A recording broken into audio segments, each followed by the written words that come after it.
I'm excited to be headed to San Diego on November 4th and 5th this year for the ERE Recruiting Innovation Summit. This event always brings together the best in talent acquisition, recruiting leaders, HR executives, HR tech, people that are really shaping where this industry is going. It's more than just a pitch fest. I mean, this is where actual learning comes in. They've been around for 30 years.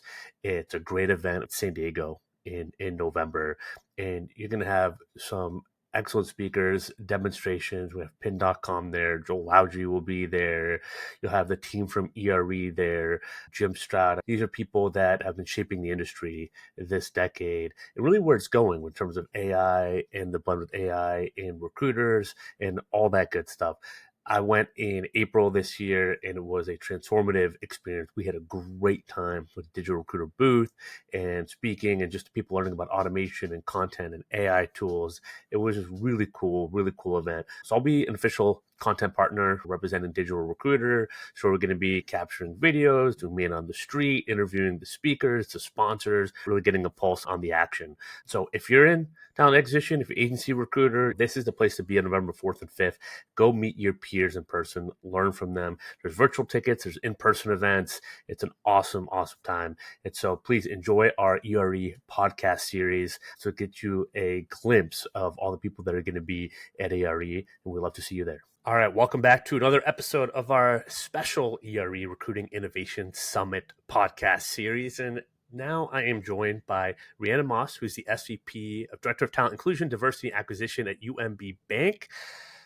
And she is going to be talking on day one about calculated change, driving a phased approach to recruiting innovation. So I'm excited to dive into that and kind of get a sneak peek into that conversation and learn more about what she does and why this topic. So Riana, thanks for being here.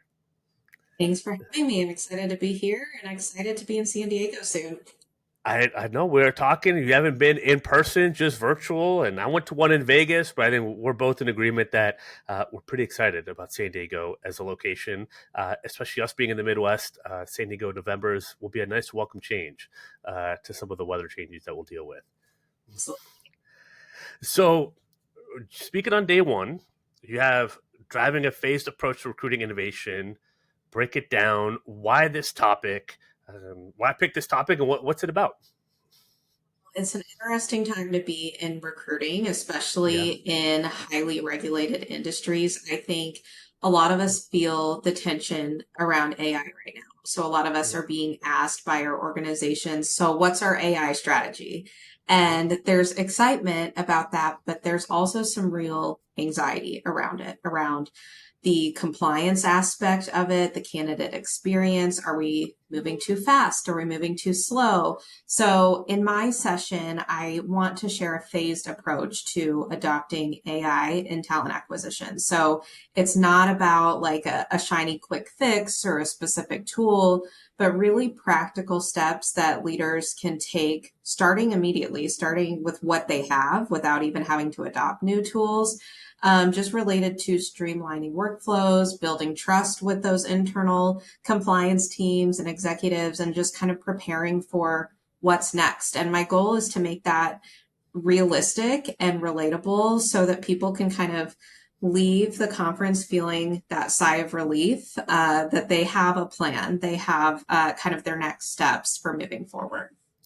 I love that, and it's interesting. I work on kind of the I do a lot of small businesses or say solo agency recruiting owners or maybe individual contributor recruiters, and less regulated a lot of the time. So this is kind of ends up being a little bit of a newer world when I talk to leaders like you, especially in financial institutions. But you've been at UMB for the most part of 9 years, right? I know there's like a little break there, but the AI wasn't there necessarily the whole time. Like when you've seen kind of an evolution, right? Kind of a rapid evolution in terms of recruitment, talent acquisition in that time.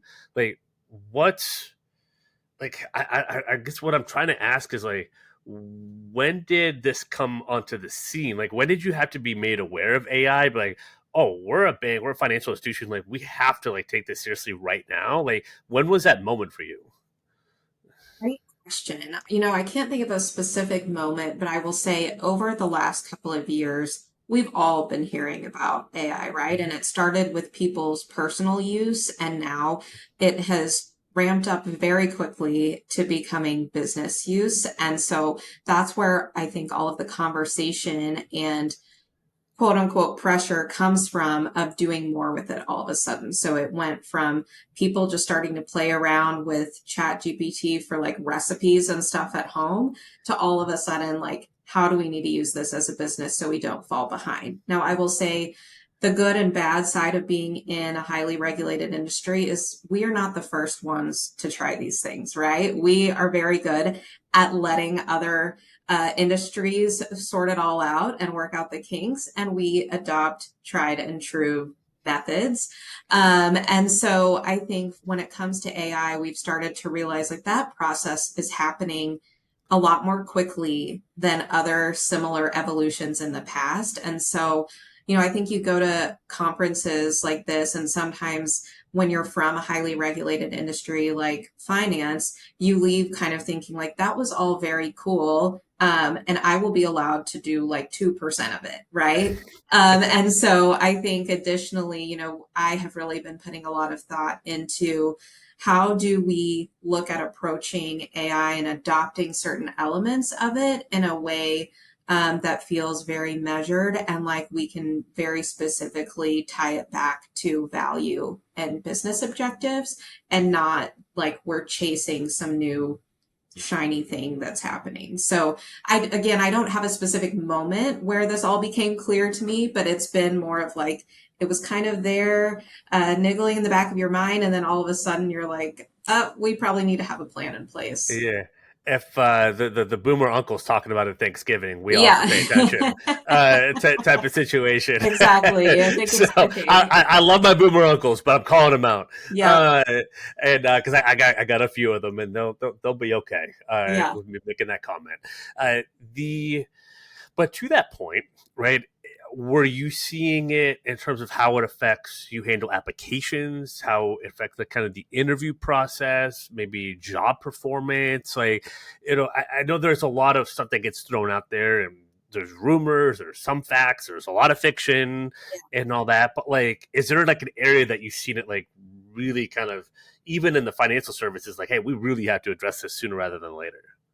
Yes. So candidates are using AI at a much faster clip than what organizations are. So candidates are using AI for their resumes, even for their interviews. People have AI tools where if you're doing like a virtual interview, their tool is scripting it for them. And so I think as organizations, we have to become really adept at working within those new parameters to understand that we're not looking for weeding out candidates that are using AI because it's just a tool in their toolbox, but how do Yeah. we then get better at assessing their skills and their capabilities and what they can do and be able to see through some of the automated pieces of that.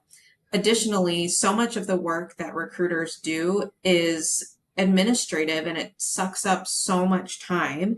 And so I think there's a positive to looking at how we can adopt AI to free up their time to do more of that, to just continue to hone their skills in assessing talent and understanding people's capabilities instead of having to focus on like workflows and reporting and all of that.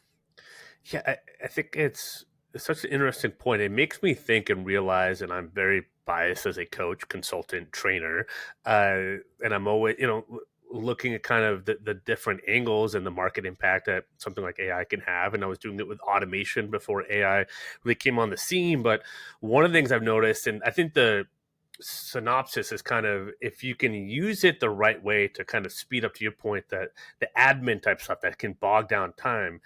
I wonder if it's actually going to lead to more opportunity to learn how to vet people, right? And find out who is authentic. And, people that are leveraging AI, how do you still figure out if someone knows what they're doing? And it kind of goes back to the 101 recruiting principles of just getting better at screening and asking the right questions, the open-ended questions, and getting away, well, I was trained, getting away from things that are going to give you a yes or no answer, and kind of being able to really like connect and dig in with the person you have in front of you to kind of make them go off script as quickly as you can, right, or as often as you can. I feel like that's kind of where this evolution is going to go back to. I mean, I'm curious your thoughts on that.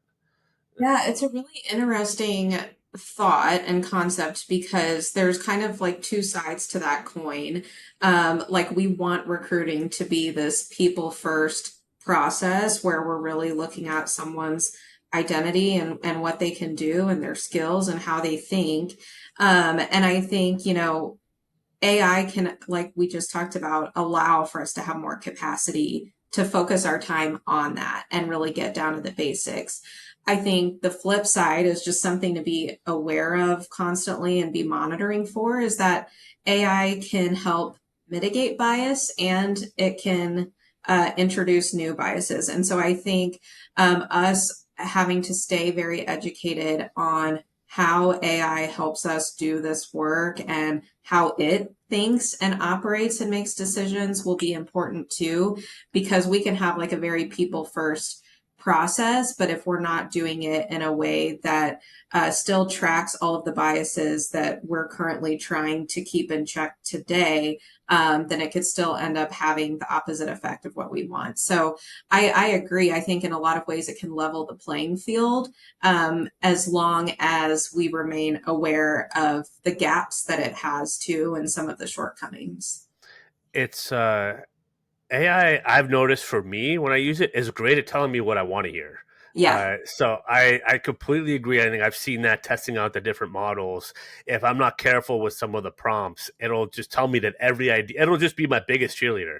right. It's like my grandmother used to be telling me every idea I had was great and that was brilliant. I could do no wrong, which I appreciate the unconditional love and support, grandma, but it Yeah. might not always been going, down the right path, right? Or what actually is the truth. And so, yeah, I think that discernment and having structure around that discernment is always super important. I think it's become more complex to navigate now, which is not unsurprising, but it kind of going back to the fundamentals of what makes a great hiring process, great recruiting process, great. But we just have different obstacles to jump through now, or just it's called different tech.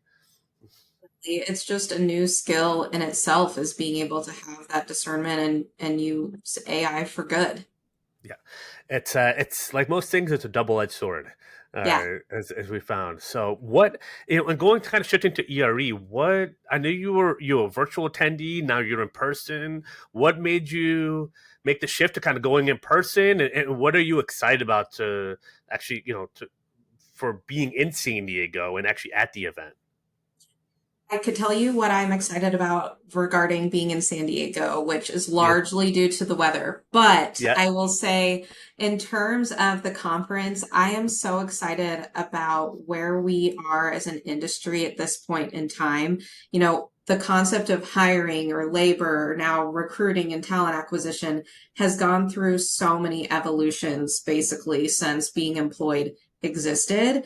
And there have been some really key moments in those evolutions. And I feel like we are at one of them with AI kind of coming onto the scene. And so it's such an interesting time to talk about how companies hire, how we can do it better. I always tell my team that we can never understate the importance of the work that we do because giving people jobs is like a huge job in itself, right? Like taking a new job is the biggest buying decision that you make over the span of several years. And so we have a responsibility to do it the right way and to do it in a way that adds value to the business, but also adds value to the people that we're working with every day, whether that's candidates or hiring managers or whoever else. And so I'm really excited to talk about like as we make this change, like we as practitioners have a responsibility to guide our organizations in doing that in a responsible way that makes sense, but that also maintains the integrity of the work that we do. So I'm thrilled to be able to spend time with other practitioners and just talk about ideas and the things that we're all seeing happening now and what we think is coming next. yeah. It's well said because I completely agree, and I'm excited for you to be. I haven't done a whole one conference before, but there is something that's just different, like on the other side of the veil or whatever you want to call it, about being in person and just having those organic conversations. Sit down, have a meal with someone that you've never talked to in a completely different day to day. They're still in recruiting, but it's like their day to day could have completely different conversations. With some of the process and the science of recruiting can be similar. I just think it's super cool to see the cutting edge, like AI tools, automation tools, to see, to your point, the practitioners and just share best practices. And, I did a whole like booth and spoke last time. I don't have those obligations this time. So I can kind of go to more events and kind of see the sourcing competition that goes down and everything else. So I think it is kind of what you make of it. But there's such interesting people and really talented people from all different types of experiences. It's almost impossible not to come away with a bunch of gold nuggets from an event like this. So I'm with you. That's what I'm excited to kind of explore and to learn. So it'll be fun. Absolutely. Can't wait.